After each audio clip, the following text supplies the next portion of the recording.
इस हद तक किसी को परेशान मत करो कि भाई वो सुसाइड करे मरे। और मैं नहीं, ये बच्चियां भाई मैं किसी के ऊपर छोड़ के नहीं जाऊंगी। मरेंगे हम तीनों ही मरेंगे। और उसके जिम्मेदार अंशु, अंशु का वो धीरू भैया, पड़ोसी राहुल, और एक ये नाजू लड़की। मैं सबके फोटो लगा रही हूँ यहाँ पे। और ये मेरे जो बेचारे बूढ़े बूढ़े जो भी हैं सब पूरा वेल प्लान्ड है। इनकी वजह से एक कैपेसिटी है, वहां तक सहन करूंगी। हद से ज्यादा करेंगे तो बस मैं और ये सब खत्म बिल्कुल। फिर करना कितना प्रॉपर्टी पर राज नहीं करोगे, फिर जेल में सड़ के राज करना। अरे मैडम ने भी धमकी दी थी मुझे।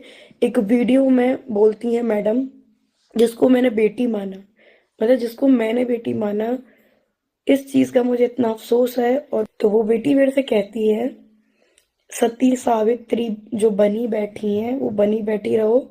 Hello friends, welcome to my YouTube channel live Shera Hatke. तो फ्रेंड्स, सपना चौधरी ने एक ब्लॉग अपलोड किया है हाल ही में, जिसमें उन्होंने कहा, मैं चुप हूँ तो इसका मतलब ये नहीं कि मैं गलत हूँ। लोग मेरी चुप्पी का गलत फायदा उठा रहे हैं, सारी लिमिट्स क्रॉस कर रहे हैं। 2-3 दिनों से मैं लोगों के वीडियो देख रही हूँ। लोगों को लग रहा है कि मैं चुप हूँ तो वो मेरी इज्जत की धज्जियां उड़ा देंगे। लोग मुझे मजबूर कर रहे हैं मरने के लिए। मैं अगर चुप हूँ तो अपनी बच्चियों की वजह से, और अब मैं बिल्कुल भी चुप नहीं रहूंगी। सपना चौधरी ने कुछ कमेंट्स दिखाए और कहा, मैडम ने भी मुझे धमकी दी थी एक वीडियो में, जिसको मैंने अपनी बेटी माना। सपना चौधरी ने कहा, जिसे मैंने अपनी बेटी माना, इस चीज का मुझे अब बहुत अफसोस रहेगा हमेशा कि मैंने अंशु को बेटी माना। और मैं आप लोगों से भी यही कहना चाहूंगी कि अपना खून ही अपना होता है, बाकी किसी की बेटी को भी अपना बना लो, लेकिन वो अपना नहीं हो सकता। सपना चौधरी ने कहा कि अंशु मुझसे कहती है एक वीडियो में, जो सती सावित्री बनी बैठी हैं वो बनी बैठी रहो। मैं अगर बोलने पे आई तो आपकी जो सती सावित्री वाली इमेज है उसकी धज्जियां उड़ जाएंगी। सपना ने अंशु से कहा, मैंने तुझे बोलने से रोका नहीं है, जो बोलना चाहती है बोल, मुझे इस तरह धमकी मत दो। पड़ोसी, तेरे भाई, सब लोग एक एक करके मुझे धमकी दे रहे हो, वो धमकी मत दो मुझे। कभी इज्जत की धमकी देते हैं तो कभी मारने की धमकी देते हैं, तो ये धमकी मत दो मुझे। अपना चौधरी ने कहा, अंशु को बच्ची बोलते हैं, वो बच्ची नहीं है, सारी चीजें प्लान करके करती है। मेरे साथ प्यार का नाटक किया, भरोसा जीता मेरा, फिर मुझे पागल बना दिया।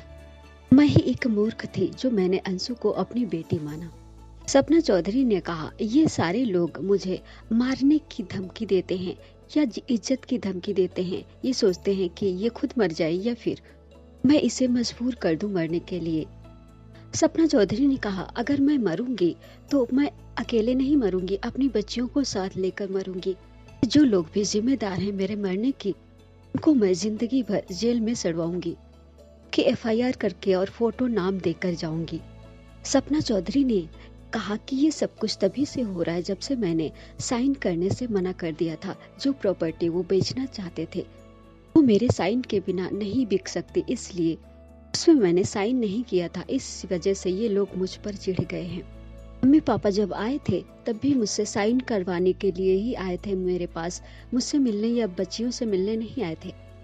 सपना चौधरी ने कहा, जब मैं शिवपुरी में थी तब भी ये लोग मिलकर मुझे परेशान करते थे, गालियां देते थे, और आज भी मुझे परेशान कर रहे हैं। सपना चौधरी ने कहा, अंशु से, बच्ची नहीं हो, लोग तुम्हें बच्ची बोलते हैं, इसलिए जो कर रही हो ना वो करना बंद करो। धमकी दे रही हो मुझे तो धमकी देना बंद करो, कौन सी पोल खोलूगी मेरी।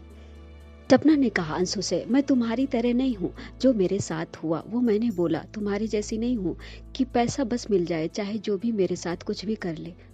मैंने सब कुछ छोड़ा है तो अपनी इज्जत बचाने के लिए छोड़ा है। पहले उस घर को तुम छोड़ के आ गई और अब उस घर में फिर जा रही हो सेवा करने। तुम्हारे जैसी थूकने और चाटने वाली नहीं हूँ मैं। सपना चौधरी ने सबके फोटो भी लगाए। उन्होंने कहा, अगर मुझे और मेरी बेटियों को कुछ होता है तो ये सारे लोग जिम्मेदार होंगे। सब कुछ जो ये मेरे साथ कर रहे हैं सिर्फ प्रॉपर्टी की वजह से कर रहे हैं।